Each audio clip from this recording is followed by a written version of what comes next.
Glad you made it to this page. My name is Agnisha Agrella, and I'm a business analyst at marketspaceproductivity.com.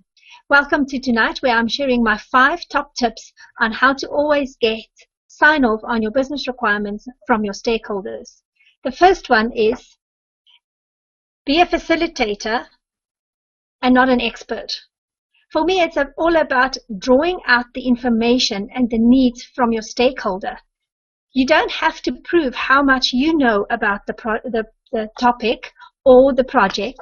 You have to understand what the stakeholder wants. Ask a lot of questions and really understand, and you'll use your innocence of not knowing what is the project about or what the stakeholder wants to actually draw out and give your stakeholders the interest in the topic. And that way, they will give you more. The second one is meet all your stakeholders in person. I like to actually know my stakeholders individually, and sometimes I will meet them in my kickoff meeting first, and then I will understand which ones are comfortable and which ones need a bit more attention. But then afterwards, I will make individual appointments with each one of them to understand what they're about, what are their fears, and do they actually support the project? Are they against the project, or are they actually not sure and can sometimes change during the project depending on where the emphasis is? I want their buy-in. I don't want them to get defensive, and I don't want them to think that the project is threatening either their position or their power or authority in the organization. So from that perspective, I like to actually meet them individually and understand where they're coming from, and also give them the comfort that I will be looking after their needs. The third one is understand the impact that the project will have on each stakeholder. If there's a threat, or if they perceive there's a threat of their position, authority, or power, you will get resistance. And the minute they go into that resistance to change, you will not be able to change them. So from that perspective, you want to understand, and then you might have to do some interpretation and do a lot more meetings with certain stakeholders that think that their positions might be under threat. Remember, it's not here about the facts. When people go into the resistance of change, it's not factual at all. There's no logic involved when people resist change. It's emotional, and it's all about threatening their position, their authority, and their power. So you have to draw on all your soft skills to really get into their world and understand why they feel or perceive it as a threat. And that is where I will actually put a lot more emphasis in this training and on my trainings and sharing on my website, Market Space Productivity. That is what you will learn. Skills on how to understand yourself and skills on how to understand your stakeholder. So come to my webpage, take the tour, and learn more about how you can actually understand your stakeholders better. Number 4, take time to review with each stakeholder. Once you've done your elicitation and once you've done your requirements, I like to actually walk through, and it depends on how many stakeholders there are. I want to walk through my elicitation notes and also my requirements with each and individual stakeholder. That way they get time to ask the questions. When you put them in a room together, then all the fears and the power play come out, and then they want to look good in a group. But when you do it on a one-on-one with them, then they can ask the questions and they don't feel like they don't know in front of other people. So that's where I really build the trust that I'm looking after them. If they have reservations and they ask questions which they are not prepared to ask in the review meeting, I will actually ask it on their behalf. I won't call it out on their name or as their question.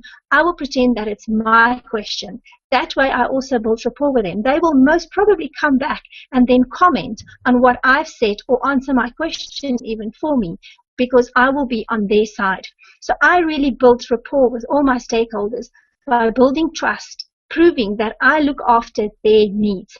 I'm not scared to put 2 or 3 stakeholders who completely disagree with each other in the same room to discuss with me as facilitator. But I will not do that in big groups. If there are any conflict of interest in a big group, I will take it offline on a one-on-one basis.